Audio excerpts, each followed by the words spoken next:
धीरे धीरे पीओके और अक्साई चिन एक दूर की कौड़ी बनते जा रहे हैं। जो पैसिफिक ओशन के अंदर न्यूक्लियर सबमरीन से जो 15,000 किलोमीटर की जो बैलिस्टिक मिसाइल चलाई है उन्होंने, जिसे देखकर जापान, ऑस्ट्रेलिया, न्यूजीलैंड और अमेरिका भी कांप गए। हमारे लिए भी अल्टीमेटली वार्निंग साइन तो बिल्कुल सामने है। पीओके और अक्साई चिन को वापस लेना है। मुझे लगता नहीं कि वो अब निकट भविष्य में ऐसा कुछ हो पाएगा। सिर्फ मैप ही मैप है, बाकी कुछ नहीं है। जैसे पाकिस्तान का भी ख्वाब है कि जो इंडियन कश्मीर है वो उनके पास आ जाए। चाइना और पाकिस्तान की जो बढ़ती हुई शक्तियां हैं, क्या कहते हैं कि दोनों अब एक ही एक्चुअली देखा जाए तो, और वो इतना ज्यादा ताकतवर हो चुका है इस समय कि भाई आज अमेरिका भी उससे कांप रहा है। और वैसे भी चाइना ने डिक्लेयर किया कि गिलगिट बाल्टिस्तान पे अटैक होगा सीपेक पे, तो वो अटैक चाइना के ऊपर समझा जाएगा। तो बात क्लियर हो गई ना। अब भारत के अंदर जो रक्षा बजट है उसके अंदर तो बड़ा हिस्सा पेंशन में चला जाता है सर। इंडियन ओशन के अंदर प्रेशर बढ़ता चला जा रहा है। एक एक करके इंडिया को एनसर्कल कर लिया चाइना ने। पूरा इंडिया के power grid, banking system, financial system, सबको एक एक बटन के अंदर पंगु बना सकता है वो। इतनी ताकत आ गई उसके अंदर। उनके जो ऊपर सारे स्पाई सैटेलाइट्स हैं, उनकी संख्या देखो और हमारी देखो तो हम कहीं ठहरते नहीं है।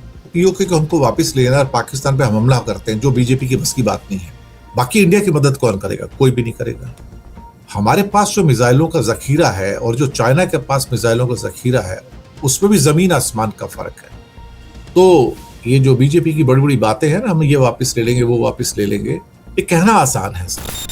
जैसे दोस्तों बात करेंगे आज अक्साई चिन और पाकिस्तान ऑक्युपाइड कश्मीर, जिसके बारे में खासतौर से आजकल हमारे टेलीविजन चैनल्स पर बड़ी चर्चा होती है। खासतौर से अक्साई चिन की तो खैर होती नहीं है, पीओके की चर्चा आजकल काफी हो रही है। लेकिन मुझे ऐसा लग रहा है कि धीरे धीरे पीओके और अक्साई चिन एक दूर की कौड़ी बनते जा रहे हैं। दूर की कौड़ी इसलिए बनते जा रहे हैं कि जैसे जैसे चाइना की मिलिट्री पावर मजबूत होती चली जा रही है, जो पैसिफिक ओशन के अंदर न्यूक्लियर सबमरीन से जो 15,000 किलोमीटर की जो बैलिस्टिक मिसाइल चलाई है उन्होंने, जिसे देखकर जापान, ऑस्ट्रेलिया, न्यूजीलैंड और अमेरिका भी कांप गए। हमारे लिए भी अल्टीमेटली वार्निंग साइन तो बिल्कुल सामने है। और हमारी तो प्रॉब्लम ये कि अक्साई चिन का तो हम नाम भी नहीं लेते साहब। ऐसा लगता है कि जैसे अक्साई चिन का नाम लेना भी पाप है। और मिलिट्री पावर के साथ साथ जो टेक्नोलॉजी की पावर है वो भी इस समय बहुत तेजी से चाइना एडवांस स्टेज में जा चुका है, लेकिन हम वहीं के वहीं खड़े हैं। वो चाइना का चाहे सेमीकंडक्टर हो या बाकी रेयर अर्थ हो या कई और किस्म की जो टेक्नोलॉजीज हैं, और जिस तेजी से वो आगे जा रही हैं और अमेरिका को सरपास कर रही हैं। एंथ्रोपिक भी उन्होंने बना लिया अपना, और आर्थिक शक्ति तो है ही, वो 20-22 ट्रिलियन डॉलर की इकोनॉमी तो है ही ना। दूसरा सबसे एक पहलू इसका ये है कि जो पाकिस्तान का जो एक मेन एरिया है गिलगिट बाल्टिस्तान का पीओके का, वहां पे बड़ा सीपैक प्रोजेक्ट है और अब सीपैक 2.0 भी आ रहा है। तो हर गुजरते दिन के साथ हमारे लिए अगर पीओके और अक्साई चिन को वापस लेना है, वैसे तो वापस लेने की बात होती नहीं बीजेपी गवर्नमेंट के अंदर, तो वो दूर की कौड़ी बन गया है। मुझे लगता नहीं कि वो अब निकट भविष्य में ऐसा कुछ हो पाएगा। अगर हम इस फोटोग्राफ को देखें, मैप को देखें, तो हमें एक चीज समझ में आती है कि कश्मीर दिखने में मैप पर तो बहुत बड़ा लगता है, लेकिन हमारे पास तो ले दे के मुश्किल से उसका आधा हिस्सा ही है, या 55% मुश्किल से, मोटा मोटा आधा हिस्सा या आधा कश्मीर। ये बाकी तो कश्मीर का एक बड़ा हिस्सा चाइना के पास अक्साई चिन के रूप में है, जो एलएसी के उस पार है। लिखा हुआ एलएसी भी लिखा है इस मैप में, और एलओसी के उस पार पाकिस्तान ऑक्युपाइड कश्मीर है सारा का सारा। हम लिख नहीं सकते मैप के अंदर क्योंकि वो अलाउड नहीं है एक्चुअली। अब इसके भी वहां पर गिलगिट बाल्टिस्तान और एक पीओके मुजफ्फराबाद वाला हिस्सा है। मुजफ्फराबाद वाला हिस्सा जो है वो येलो स्ट्रिप वाला है, छोटा सा पतला स्ट्रिप है। और गिलगिट बाल्टिस्तान का 70-72 हजार स्क्वायर किलोमीटर का एरिया है। वहीं से सीपैक का प्रोजेक्ट जब प्रोजेक्ट जाता है, उसी में स्कर्दू भी है, उसी में गिलगिट भी है, इसलिए उसको गिलगिट बाल्टिस्तान का एरिया भी कहते हैं। ये दो हिस्से भी एक्चुअली, एक गिलगिट एरिया है, एक बाल्टिस्तान एरिया है। बाल्टिस्तान के एरिया में स्कर्दू भी है। सवाल अब बहुत सारे हैं कि क्या बीजेपी गवर्नमेंट ये बोलती रहती कि तुमने, पंडित नेहरू ने अक्साई चिन गवा दिया, कश्मीर गवा दिया। देखिए, हिस्ट्री के अंदर ज्योग्राफी बनती बिगड़ती रहती है, ना तो ज्योग्राफी परमानेंट रही है ना कभी जिंदगी में रहेगी। लेकिन चाइना की जो मिलिट्री पावर बढ़ रही है, और पीछे ऑपरेशन सिंदूर में हमने चाइना को पाकिस्तान के साथ मिलकर जंग करते देखा और पूरा का पूरा क्या कहते हैं रियल टाइम इंफॉर्मेशन देते देखा, जैसे कि वो ईरान को देते रहे। तो उसको अगर ध्यान में रखा जाए तो इसका मतलब है कि हम एक अपोनेंट से तो जंग लड़ ही नहीं रहे थे ना, हम तो दो अपोनेंट से जंग लड़ रहे थे, ये तो सबको पता है। चाइना भले ऊपर से इनकार करे लेकिन अंदर से तो सारी चीजें वही हैं। और साथ में हमारे बॉर्डर के ऊपर तो कम से कम 400 तो J-20 जो उसके स्टेल्थ विमान है वो तैनात हैं। तो मिलिटरली तो हम चाइना के मुकाबले काफी पिछड़ चुके हैं इस समय। और अदरवाइज देखा जाए तो टेक्नोलॉजिकली तो हमारा कोई मुकाबला ही नहीं उससे, कोई मैच ही नहीं है। इंडिया का चाइना का कोई मैच ही नहीं है। और अगर हम उसकी इकोनॉमी को देखें तो वो 5, 5.5, 6 गुना बड़ी इकोनॉमी है हमसे, तो हम उससे भी मुकाबला नहीं कर सकते। तो पीओके यानी कि गिलगिट बाल्टिस्तान का जो एरिया है बड़ा, बाकी मुजफ्फराबाद वाला एरिया तो बहुत छोटा है, 12-13 हजार स्क्वायर किलोमीटर का है, लेकिन 70-72 हजार किलोमीटर तो गिलगिट बाल्टिस्तान है। वो तो देखा जाए तो उसके ऊपर तो हाथ डालना भी, इसका मतलब चाइना के ऊपर हाथ डालना है, क्योंकि सीपैक वहां से जा रहा है। तो एक किस्म से अब अक्साई चीन, हमारे यहाँ तो अक्साई चीन की बातचीत भी नहीं होती है, हमारे यहाँ अक्साई चीन की इंडिया में बातचीत भी नहीं होती। टीवी मीडिया को तो बोला हुआ अक्साई चीन का नाम नहीं लेना, चीन का नाम मत लो बिल्कुल भी, चीन का नाम लोगे तो हाथ जल जाएंगे आपके। और मोदी सरकार भी चीन का नाम नहीं लेती है। अक्साई चीन तो ऐसा लगता है कि आउट ऑफ सिलेबस है। हम मतलब बीजेपी के सिलेबस में हम लोग भूल चुके हैं, सिर्फ मैप ही मैप है, बाकी कुछ नहीं है। और उसके बाद अरुणाचल में भी एनक्रोचमेंट होते रहते हैं। अभी हमने पीछे खबर दी थी कि जो ग्रेजिंग लैंड था सारा का सारा नहा बुद्धिस्टा कम्युनिटी का, वो भी चाइना ने ले लिया है। और उसके बाद भारत सरकार में इतनी हिम्मत नहीं पड़ी कि उसको अपोज करे, और फिर कहा कि आर्मी को आगे कर दिया कि तुम जाके स्टेटमेंट दे दो कि ऐसा कुछ हुआ ही नहीं है। अब वो कहेंगे कि आर्मी झूठ बोल रही है क्या?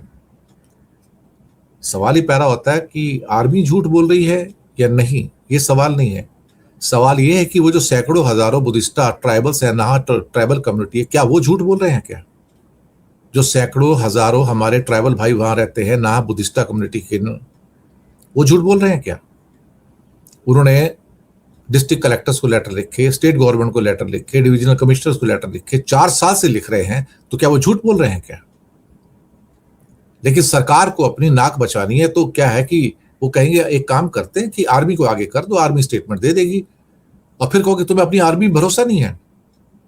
बात भरोसे की है नहीं ना, बात उन लोगों की भी है जो भारत के नागरिक हैं, जो लगातार 4 साल से कह रहे हैं कि हमारा लैंड चला गया, चाइना ने एनक्रोच कर लिया है। तो क्या भारत के वो सारे नागरिक झूठ बोल रहे हैं क्या? आर्मी का यूज किया जा रहा है डिनाइल के लिए सरकार के द्वारा। लेकिन क्वेश्चन यहां पे यह है कि पीओके और अक्साई चीन तो फिलहाल आता हुआ नजर आता नहीं। वैसे पाकिस्तान का भी ख्वाब है कि जो इंडियन कश्मीर है वो उनके पास आ जाए।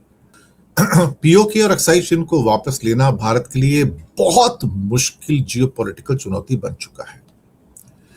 चाइना और पाकिस्तान की जो बढ़ती हुई शक्तियां हैं, क्या कहते हैं कि दोनों अब एक ही एक्चुअली देखा जाए तो हमारे लिए तो क्या है कि अब इनकी बात करना भी थोड़ा सा मुश्किल हो गया है। कहने को 1994 में भी पार्लियामेंट में एक प्रस्ताव पास किया गया था कि पीओके को वापस लिया जाएगा, अक्साई चीन को वापस लिया जाएगा, लेकिन वो ऐसा लगता है कि इमोशनल स्टेटमेंट ज्यादा है। वापस लेना दूर की कौड़ी, बहुत मुश्किल, क्योंकि समस्या ये है कि सामने आपके जो बंदा खड़ा है वो चाइना है, और वो इतना ज्यादा ताकतवर हो चुका है इस समय कि भाई आज अमेरिका भी उससे कांप रहा है। उसी चाइना और रशिया की मदद से ईरान अमेरिका और इजराइल के सामने दीवार बन के खड़ा हो गया। और गिलगिट बाल्टिस्तान को तो चाइना जाने नहीं देगा साहब, आप जो मर्जी कर लो, वो तो उसका एरिया है साहब, वहां पे उसका प्रोजेक्ट है, $60 बिलियन उसने लगा के रखे हैं, वो कैसे? और वैसे भी चाइना ने डिक्लेयर किया कि गिलगिट बाल्टिस्तान पे अटैक होगा सीपैक पे, तो वो अटैक चाइना के ऊपर समझा जाएगा। तो बात क्लियर हो गई ना कि क्या हम चाइना के ऊपर अटैक करने को तैयार हैं। जयशंकर ने एक बार कहा था कि हम क्या बेवकूफ है क्या, चाइना तो हमसे 5 गुना बड़ा है, हम कैसे उसके ऊपर अटैक कर सकते हैं। अब ये इकोनॉमिक डिवाइड बढ़ गया, टेक्नोलॉजिकल डिवाइड तो मतलब इंडिया ना के बराबर है ही नहीं, और आर्थिक तो बहुत ही ज्यादा पावरफुल है।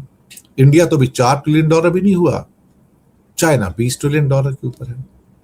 चाइना का रक्षा बजट नाम के लिए $250-300 है, हमारा 700, हमारा $75-80 है, लेकिन चाइना का एक्चुअली बजट तो $500-600 से भी ज्यादा है। एक्चुअली देखा जाए तो 600 एटम बम है उसके पास, ये डिक्लेयर्ड है, 600 नहीं अब 620 हो गए हैं, और 4 साल के अंदर अंदर 1000 हो जाएंगे, 2035 तक 1500 हो जाएंगे। हम तो वही कभी खड़े हैं। हमारे पास क्या है? हमारे पास तो ले जाके मुश्किल से 180-190 एटम बम है। और अभी जो उन्होंने एक नई सबमरीन से 15,000 किलोमीटर की पैसिफिक ओशन के अंदर जो मिसाइल लॉन्च की, वो भी जिसमें 5 से 6 एटम बम जा सकते हैं एक साथ में, उसने तो दुनिया के अंदर ट्रेमर्स, भूकंप लाकर खड़ा कर दिया है। अब भारत के अंदर जो रक्षा बजट है उसके अंदर तो बड़ा हिस्सा पेंशन में चला जाता है साहब। चाइना दुनिया का मैन्युफैक्चरिंग हब है, 30% फैक्ट्रियां उनके पास हैं। एडवांस जो मैन्युफैक्चरिंग है उसका 60% अब चाइना के पास ऑलमोस्ट हो चुका है, 50 से 60%। तो हमारी तो सारी की सारी जो कच्चा हमारे सब वहां से आता है, इलेक्ट्रॉनिक्स हो, सेमीकंडक्टर हो, दवाइयां हो, इंजीनियरिंग हो, केमिकल्स हो, सब कुछ तो वहां से आता है साहब, सब कुछ वहां से आता है। पूरी दुनिया चाइना पे डिपेंडेंट है, इंडिया ही क्यों? तो आप आर्थिक रूप से इतने मजबूत देश के साथ कैसे जंग कर सकते हो? और उसकी नेवल प्रेजेंस सिस्टम इतनी ज्यादा बढ़ चुकी है कि जिसकी हाल ही नहीं है। फुजियान इतना स्ट्रांग हो गया आज की डेट में कि अब उसके बाद अब न्यूक्लियर पावर्ड एयरक्राफ्ट कैरियर भी उसका आ रहा है। इंडियन ओशन के अंदर प्रेशर बढ़ता चला जा रहा है, एक एक करके इंडिया को एनसर्कल कर लिया चाइना ने। तो टेक्नोलॉजिकल गैप तो इतना बड़ा हो चुका है कि आज की डेट में अब सिर्फ मैदान में खड़े होके कि आपकी इतनी फौज है, मेरी इतनी फौज है, सिर्फ अब हिम्मत से काम नहीं चलेगा साहब। अब टेक्नोलॉजी की बात की जा रही है, टेक्नोलॉजी की।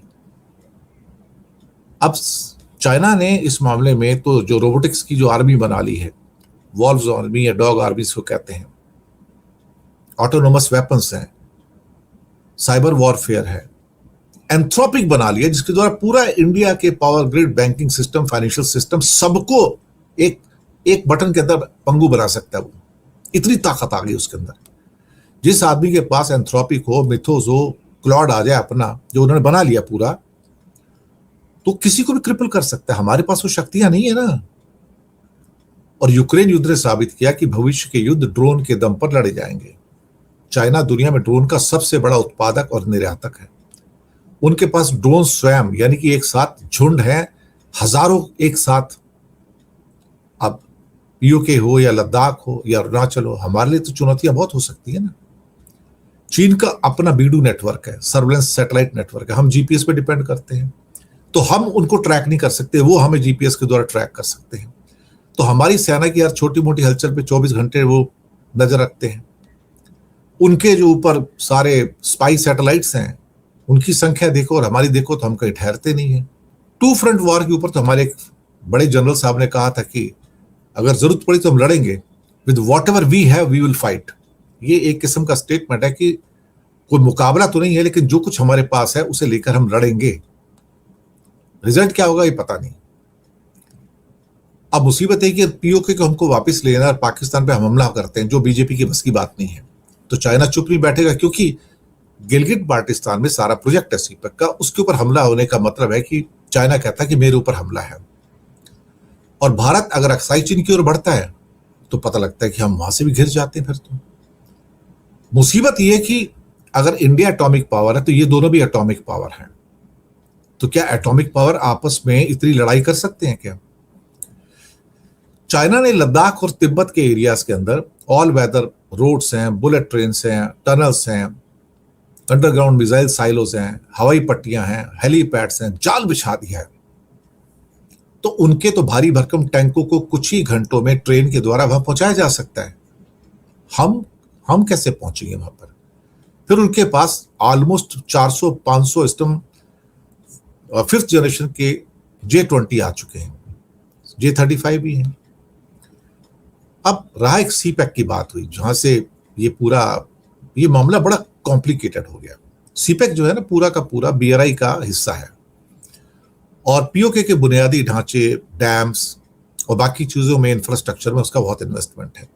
चाइनीज इंजीनियर्स और जो सोल्जर्स हैं वो पीओके में मौजूद रहते हैं, और वहां पर अपने जो स्ट्रेटेजिक एसेट्स हैं उनके, उसको बचाने के लिए वो किसी भी कीमत तक वहां पर क्या कहते हैं तैयारी है उनकी। और सवाल ही पैदा होता है कि पीओके के ऊपर अगर हमला होता है गिलगिट बाल्टिस्तान पे, तो चाइना पे हमला माना जाएगा, तब हम क्या करेंगे?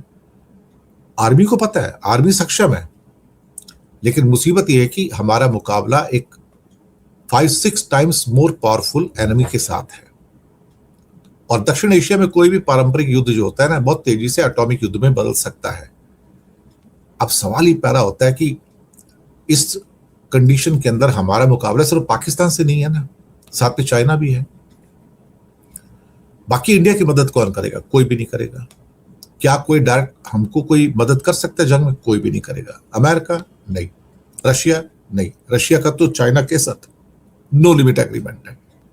वैश्विक शांति की मांग हो जाएगी बस आम कि युद्ध खत्म कर दो, लेकिन युद्ध खत्म कहां होते हैं आज की डेट में? भारत के पास क्या विकल्प है, ऑप्शन क्या है? फिलहाल तो जो लॉस्ट ग्राउंड है हमारा, उसको वापस लाना मैं ये तो नहीं कहूंगा नामुमकिन है, लेकिन शायद बहुत ज्यादा मुश्किल है। उसके लिए हमें इकोनॉमिक जाइंट बनना पड़ेगा। पहले चाइना पे डिपेंडेंस कम करनी पड़ेगी, हर स्ट्रेटेजिक चीज हमें पैदा करनी पड़ेगी। मिलिटरली हमको चाइना से ज्यादा पावरफुल होना पड़ेगा, इकोनॉमिकली और टेक्नोलॉजिकली भी ज्यादा पावरफुल होना पड़ेगा। नहीं तो इस एसिमेट्रिक वॉरफेयर के अंदर फिर हम उसकी मुकाबला नहीं कर पाएंगे। ये एक वो फैक्ट है जिसको शायद बहुत सारे लोग क्या कहते हैं कि पहचान नहीं पाते। दूसरी बात यह है कि हम ही कह सकते हैं कि हमारे पास ब्राह्मोस है या बाकी बहुत सारी मिसाइल्स हैं। देखिए साहब, हमारे पास जो मिसाइलों का जखीरा है और जो चाइना के पास मिसाइलों का जखीरा है, उसमें भी जमीन आसमान का फर्क है। तो अगर जंग थोड़ी सी लंबी चलती है तो क्या हम लंबे टाइम तक उन मिसाइलों के साथ कितने समय तक सस्टेन करेंगे? ये भी प्रॉब्लम है ना। अगर चाइना 10 से 20 हजार मिसाइलें लेके बैठा हो तो हमारे पास तो उतनी नहीं है। ये तो पक्की बात है। और यहां पे मैं अंडर क्वांटिफाई नहीं कर रहा हूं इंडिया को। मैं ये कह रहा हूं कि शायद इंडिया अभी, मुझे लगता है कि स्ट्रेटजिकली उस स्तर पर नहीं है कि जहां पर चीन के साथ डायरेक्ट लड़ाई मोल ले सके। पीओके और अक्साई चीन हमारा है, इमोशनल अच्छा है, लेकिन ग्राउंड पे तो कुछ भी नहीं है ना। हम कई बार कहते हैं कि हमारा नक्शा गलत दिखाया गया। हमने अभी बांग्लादेश में कोई इवेंट हुई, वहां भी हमारी जो राजदूत थी या सेकंड राजदूत थी, वहां पे जूनियर राजदूत जो होते हैं, उन्होंने कहा कि जो नक्शा दिखाया जा रहा है वो गलत है, यहाँ पर इंडिया का नक्शा ये ठीक नहीं है। ये देखो, ये कॉस्मेटिक चीजें हैं, इनसे कोई फर्क पड़ता नहीं है। फर्क इसलिए नहीं पड़ता क्योंकि जमीन के ऊपर वो हमारा हिस्सा हमारे पास नहीं है। वो जो हिस्सा है वो हमारे पास है ही नहीं, वो हिस्सा उनके पास है।